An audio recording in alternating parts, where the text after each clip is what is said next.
Welcome to Secura Law Experience. I'm Luis Elizalde, founder of Secura Law. I'm here with... Stephanie de la Millar. And Eduardo Borgard. Looks like I'm tired today. We're all right. Yeah, because it was like, welcome. No, you need that... Again. Like. No, it's okay. We're humans. This is the fifth time we've tried. Yeah, exactly. Yeah, after 15 takes, more than enough. Maybe that's why. In this episode, we are going to talk about, it's going to be the second part of the first, of course, of the pre-closing documents. We already talked about property tax, I think. Mm-hmm. What else? The certificate of, cadastral certificate. Yeah. Cadastral certificate, municipality cooperation. No, I don't think we don't speak about that. Not deeply. No, exactly. Not deeply, but we mentioned what it is, what's the cost. That's the most important, so they can understand it. Can we say it again? Because sure. I don't remember really. I don't have a really good memory. Yeah. That's the reason I grabbed everything. I mean, that tax is only paid once when you sell, and it's equal to a year of property tax without this discount, right? That's the value of it. Okay, so you pay an equal of property tax without discount, Mm-hmm. plus the certificate, right? Plus the not that of ownership. No, of owed money. Yeah, exactly. So you have to pay and then get a certificate of that payment, saying that you already paid it and you don't owe any money to the municipality. Exactly. Yeah, it's that loop that we talked about last time. That it's an extra step and a reason to have it. As I don't know if we spoke that in the last episode, but it's something that, from my point of view, is something that is good. You know, of course. If you don't like to pay taxes, and no one likes to pay taxes, but it's a tax that, from my point of view, makes sense, because at the end, the reality is the property tax that we pay in Tulum, in Playa del Carmen, or Tulum also, it's very cheap, and you got a discount if you pay all year. So try to get streets, water service, everything with that little money for the government, and of course, if they take a little more for them, you know. I'm not saying nothing. Small piece, no one will notice. So imagine that without money. So I think it's a tax that makes sense, or it's a payment that makes sense. The only difference, if the government use it correctly, I think it's really, really good. Thinking like, okay, I already have to pay if I want to sell. I think it's a tax that you don't feel bad to pay it, like all the other taxes. Of course, and the main thing here is to highlight the importance that this is a municipal tax. Therefore, it stays here. Exactly. It's not a state tax that it goes there and then they give you like little peanuts back so they can invest in the city. No, it's all here. But that's the thing. At the end, it's for the city where we live. Exactly. So I think it makes sense, you know? Yeah. Of course, if you are selling and you're going out, you're like, why I have to pay it? Because all the time that you live, you did never pay it. You know? Yeah. It's like the welcoming tax. The other day I was talking to some brokers. They specialize with foreigners, and they tell me that the way they introduce the ISABI, the acquisition tax, is they explain it as the welcome tax for them, right? Makes sense. On the other hand, it's, look, back in our country, we don't pay this, but we pay a lot of property tax, right? Yeah. So it kind of goes hand in hand. This is your welcome tax, and from this moment onward, you just pay basically nothing for the property tax, plus you get a discount, right?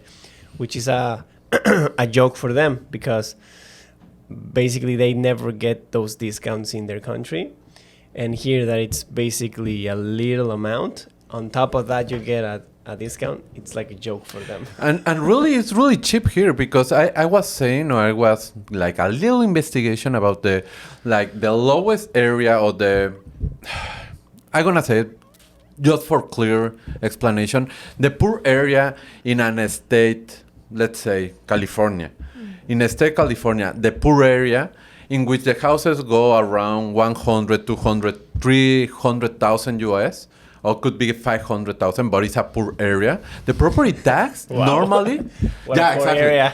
but the property tax in that area is 6,000 a year minimum. Wow. So we're talking about let's say 100,000 pesos, That's 90,000 pesos, and you are paying here for a property of, I don't know, of 100,000. You are paying like 300. Sorry, yeah. 300. Or less than that. Yeah, $300. only way I've seen that here is for a property that never paid property tax in like 10 or 15 years. Exactly. That's Yeah, the only way exactly. you'll get that amount. Exactly. And you can still And you negotiate. can still negotiate and get it down to half, basically. Yeah, exactly. So it's impressive. But the thing that you're saying that it's gonna be like Welcoming tax? the welcoming tax, but that brokers are good brokers. I don't know who are them, but normally some brokers that work with foreign, they say, this is closing cost, that's it. You have to pay it, and they never Yeah. explain to the client that included in that closing cost is the acquisition tax, that is the ISABI in Spanish. But if they explain that to the client in the closing cost, that's something good, because sometimes the client only think, I have to pay a lot of money for the notary public, attorney, blah, blah, blah, and they don't think about this, So that's good. But welcome tax sounds... But also, as you said, the property tax is very cheap, so... Yeah, I mean, us Mexicans pay it also, and we're not welcomed anywhere, right? Exactly. That's the only downside. Maybe it's a welcome as an owner. Yeah. You're becoming an owner. Welcome to the club. Yeah, exactly. Finally, you worked really hard to get your house. It was nightmares. It was a lot of work, and sweat, everything. Okay, now pay more. Here you go, your entrance fee. Yeah. Welcome to the Mortgage Club. Yeah, and To that's your something loan. that nobody skips. That's for you to know. Everybody pays that. You're And not everyone pays the the same. same. You're not singled out as a foreigner. No. Every Mexicans, foreigners, anyone pays the same price, Yeah, exactly. right? 3%. It's not a fixed rate. 3%, but it depends also, because every year we may go up, or we may stay the same. I don't think we'll ever go down. No, No. of course not. Because No. of the area we live in. This is a very touristic place, therefore prices go up, and we have a lot of investment, right? Yeah. So that is good for you, because you invest here and the property is going to gain a lot of value in the very near future. Yeah. No, and you can see it. It's very simple. If you pay the taxes, doesn't matter the government. At the end, they have to put something in the community or in the area that we are living. So at the end, it's something good. And you can see properties that years ago it was like 50,000. They can sell it right now in 150. Properties from 300, they can sell it right now in 800. It's crazy, the real estate. So I think it's good. But that's more for the acquisition Yeah. when you are buying. So, but we are talking about when we are selling, going back to Yeah. the main topic. So we already talk about certificates, not the of water. We talk about the water. We already Yes. We did. talk about. Okay. Yeah, we explain about the Aguacan, the Capa, the The relationship. Right. Yes, sure. Yeah. yeah. What's the process? So we've talked about all the public certificates that we need to get. I think the only one missing is the HOA, because that's the only one. If it fits, because not every property is in an HOA, but the majority is. What happened? For example, really old condominiums that they are like 6, 7 condominiums, and they pay to a guy just to clean the pool, that kind of things, and they never have a really HOA or never a HOA meeting duly recorded or formalized with the notary public, What happened in that moment? With a letter of that guy that is cleaning? It's crazy, right? Well, yeah, because you have to look for, correct me if I'm wrong, you have to look for the person appointed in the condominium regime, right? Who has the power of attorney, or, well, when you create one, usually is the developer. But after that, when they give the power to the people there and they choose, let's say they chose like just a normal guy that cleans the pool, we have to look that. No, but you're talking the right way. Yeah. If they have a HOA meeting, but sometimes, like I said, all condominiums that there are only 6 or 5 units, they don't have anything. But they usually, the first time they got the power of attorney given to them by the developer. Yeah, but and not from that point always. onward, they never had an HOA. Exactly, They it's the never thing did that I'm anything. saying. Yeah. So how can they sell? That is a thing that I saw in the past closing or some experience that we have, is that what's happened? Sometimes the public registry say, "Hey, I need that letter. If not, I cannot record the title." Okay. They never have nothing, and they create something. These guys and give you a letter saying, "I don't have anything." How can that be possible? Do you understand the idea? Yeah. Because if we are representing the buyer and suddenly we say, "Hey, everything looks good," but the letter of maintenance fee, "Hey, who is the administrator?" No, sorry, we don't have it. But here is the letter. What do you mean? No, we need to make sure that it's Exactly. actually issued by the proper authority inside the condominium, because what we don't want to do is we get the client into a future problem. Because when they want to use, let's say, the common areas, or they come with their next payment, somebody says, "Hey, this unit hasn't paid in 10 years," right? So that's your debt now, because now you're the owner, and that debt goes with the property, not with the person, basically. So it follows the unit. So we need to make Yes. sure that you get the property without any debt or liens or whatever inside and out of the condominium regime. I had an experience when the condominium in that moment, when the buyer acquired the property, it was like a fight, or they were having problem with the administration, but it was an administration that didn't be really formalized. So at the end, I think they have a HOA meeting. During that time, they gave us a letter of no debt or maintenance fee. Everything was perfect. We have that. They was in the process to submit the HOA meeting that they formalized with the Notary Public, submitted to the public registry, and that was almost at the end of the year. On February of the next year, our client received a letter saying, "Hey, you have a debt of 50,000, 60,000 pesos." Something really, really crazy. And I say, "What? How come?" And they said, "No, because we already, now that we received the property, or the administration, we saw that this unit has all of this debt." And I said, "Sorry, but you as an administrator, last year in November, you give us this letter. They cannot charge anything." Because at the end, we be very careful that who was in charge in that moment, and it was a nightmare for the condominium, but we go directly with the administration that it's gonna be the administration for the condominium. So we save the client with that letter, because at the end, when the administration review everything, they say, "Hey, the old owner never gave nothing," but the new owner, it's not fault of the new owner. Yeah. It was fault of the administration. So after that, with that letter, they cannot do anything to our client, and of course, our client start to pay normally. That was good, just an experience. Of course. Yeah, and some other things that we need to take care is, for example, when we're representing a buyer and they want to make a resale, we have to look into the condominium also. Because we've had experiences where they have two administrations and they're fighting each other. Whoa, yes. And someone pays into one, but the other one is charging, so they won't sign the letter. So nobody knows who really is the actual administrator, because their HOA meetings were never protocolized, or they had an error, so they actually never conveyed the administration over to the new one, and the old one wants to stay there. And so they're constantly fighting. So, I mean, that's an issue that we also need to look into before the client gets into a problematic And look very condominium. normal, you know. Yeah. For the why you don't ask for the letter? Believe me, we it's not ask for that the letter. simple.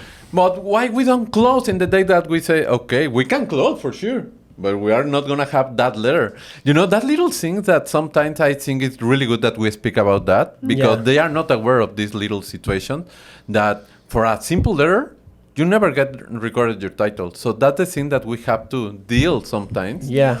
And it's good that we're saying, I think. And it's important to talk about it before, because once we're in the transaction, the client is not cool-headed because they already invested money and they already have interest there. So that's why they get startled so fast. They get mad. They get nervous. And I understand that. We do. But it's very important for you to know that these little steps may lead to a problematic closing of the deed if it's not handled correctly, and it may not be your fault or ours. It's just something that happened with a problematic HOA that, believe me, is very normal. They're always fighting for stuff, how to invest the money, how much to charge, to lower the fee, to make it more expensive, or to change the pool guy, or to change whoever is not there that has a bad attitude.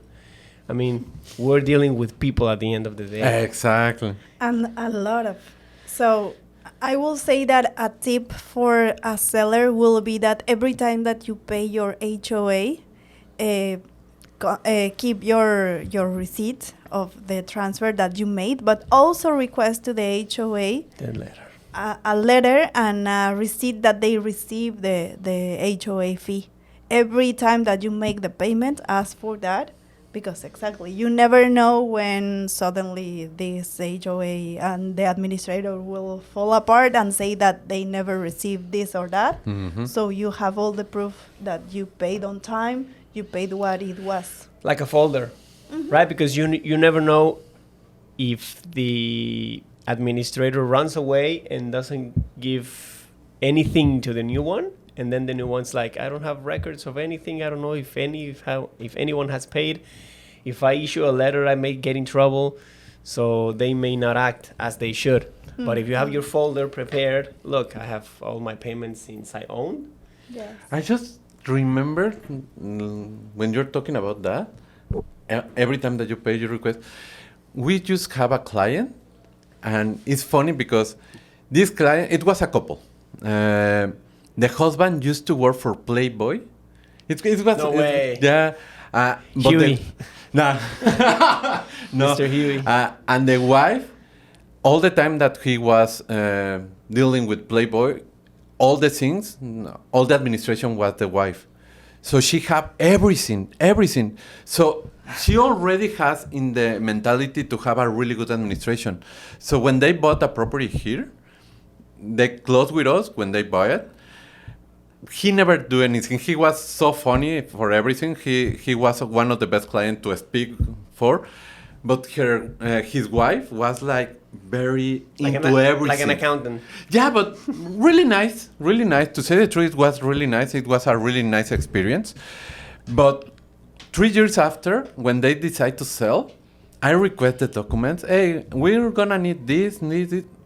It was incredible. They send us everything, and the maintenance fee, they have everything, a file, like a hard copy, and an electronic file with and they send me like a folder saying maintenance fee. I open it, January 2016, January 2017, January, you know, that the 3 years that they have it, and then February, everything. And I was saying, whoa, we need clients like that, you know. It was amazing. Makes they things have much easier. all the payment. If they pay for a shower head, she have it. And she knows how much was it, when they pay it, in which And they invoice store. everything, right? Not invoice, that because they They are don't not have used to having invoice, and it's only they have the ticket. Wow, it was incredible, you know. It's a lot of work, to say the truth, But something that you just said Yes. is they have everything. It was easy to get all the documents, property tax, everything, all the pre-closing documents for the sale. It was really easy. That helped us also for the capital gain taxes. At the end with the appraisal that they can use all the improvement that they make to the house because they have a track of all the expense. Wow, this was amazing. Yes. But Yeah. if you are not so well organized, I mean, happens. Yes. If you keep the last receipt and the confirmation from the administrator that he received the last payment, it presumes that he received all the ones that came before. That is by law. Yeah. Like, if So- you have the latest one, they cannot request any prior because you have the latest. That means you're paid up to that moment. Exactly. Right? Yes. That's why the HOA administrators don't like to issue like letters like that Yes. because they think they are shooting themselves in the foot. Exactly. That letter waives any rights that they can ask for any other funds before the issuance of that letter. Actually, we had a client that had a disaster with the HOA, and what it actually saved the fact that we were able to submit his deed to the public registry was that we requested an statement from the HOA because they didn't want to issue a letter because of that, because they knew that issuing that letter will waive them any rights to ask for any other payments. So they issue this statement, and with that statement, as an exception, exception, we submitted the deed at the public registry with that statement instead of the letter, explaining all the situation. That's a really good experience. It's a way to solve a problem without thinking out of the box. That Exactly. was good. That was really, really good. And something else, going back a little bit about the water that just happened during this week. Of course, we're not going to say names, but that's also impressive what happened with this client. We have a letter or not a letter, a certificate of not depth of water from the authority. Yeah, from let's say last month. And in the bottom of that certificate said that certificate is valid for 30 days. 15 days after, the client received a request from the authority saying that they have a debt. How can it be possible, And of course, a client go crazy and say, hey, no, this is not happening. The seller was tricking me. But at the end, we never know that. We don't know if the seller knows or no. But at the end, the papers or the document that we have, I think it's more against the authority. How can they can give you a certificate that is valid for 30 days, and then 50 days after, they give you an statement saying that you owe money? You owe money. Not unbelievable. But what happened in that? Yes. No, you have to fight against all the inconveniences that comes like that. Actually, I don't know if it's the same client, but we had exactly the same situation. They issued the letter, and then they put we took the letter to the Aguacan office, and they put a cancel seal. No way. No, this that was letter another. is That was canceled. another. Oh my God. It's like, how can you cancel your own document? This document is valid for 30 days and you cancel then you cancel. midway through. Yes, but no, at the end that That's was a mistake, but you solve it. It was a mistake, but you have to solve it. Yes, Oh that my is God. the attitude. Yeah. No, in this case, submitting the deed actually was an argument to the public registry saying that they cannot Force. Yes, obstruct the right of the owner to duly submit his deed if he's up to date in all the payments and we have the documents to prove it. And yeah, we made it. Now the deed is out of the public registry, duly That's recorded. good. Yeah. It was duly recorded. Yeah, no, that is thing that looks very simple. Pre-closing document, certificate of the property. At the end, looks very, very simple, but it's a real process for each one. You know, it was 2 episodes that we spoke about that, because I think we already spoke a lot of things, but really into the pre-closing, it's the first time that we speak about all the pre-closing documents. It take us two episodes. I think it was around 1 hour. So it's something that is speaking took some time. Imagine if we are working if we're working on that. So it's something that all the sellers has to be aware that is your obligation to deliver that. We didn't speak about a developer that sold a property in a pre-sale, then finally delivered the physical possession, and then they don't want to give the pre-closing documents. Yeah. I'm in favor that the owner that is using property pays the pre-closing documents.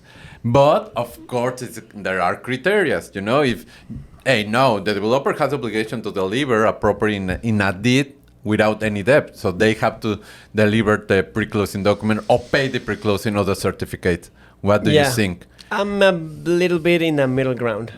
I believe if you have possession, you should pay, but you should only pay for the, let's say, for the utilities, right?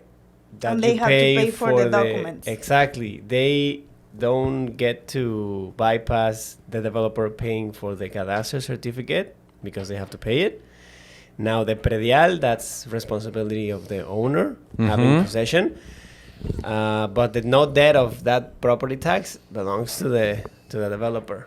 Same goes with the cooperation tax, right? It's responsibility of the developer, right? I It's don't a little know. bit of a Yes, middle ground. I will Makes say sense. I will say that you have to go to the promissory contract. But most of the developers will say, nah, I already gave possession. It's not my problem. To the contract. Yeah. I mean, if the contract it's very specific about the list of documents that they have to provide at the closing, They have cannot to. they cannot say If it's not, a problem. then that is little thing, because sometimes in the promissory contract they said it's gonna be the title and the physical possession in the same day, and Yeah. that never happened. no. Usually never. It's No. very rare. No, it's almost impossible, and that's we keep it for the next episode, I think. But it's something that it's almost impossible to have the condominium regime at the same time the physical delivery, because you have to start the process of the condominium regime with 80% of the construction. done. So exactly, so it's really hard because it's not easy to deal It's with like a shooting star. exactly. Almost never. Deal with the government to get all these documents is not that easy for the Of developer. course. But I mean, as something that we have to take out of this conversation is basically, this is important for the sellers, but you as buyers are a potential seller. So from the very beginning, it's important for you to know this process and that you're aware of all these expenses and the good record that you need to keep, because at the moment that you have an offer, now you become the seller, and that's Yeah. when you need to start having this done. And if you already have it done, it's going to be much easier for you, for lawyers, for brokers, for everyone, basically, right? Or they can hire us when they buy and sell. No worries at all. We'll keep Exactly. all the records. Exactly. Like, be super extra organized or hire Securado. Hires, yeah, Exactly. Your exactly. choice. You decide. definitely. Commercial. Perfect. Thank you so much for today. It was amazing. Thank you both. Have an amazing week. Bye. Bye-bye, guys. Bye.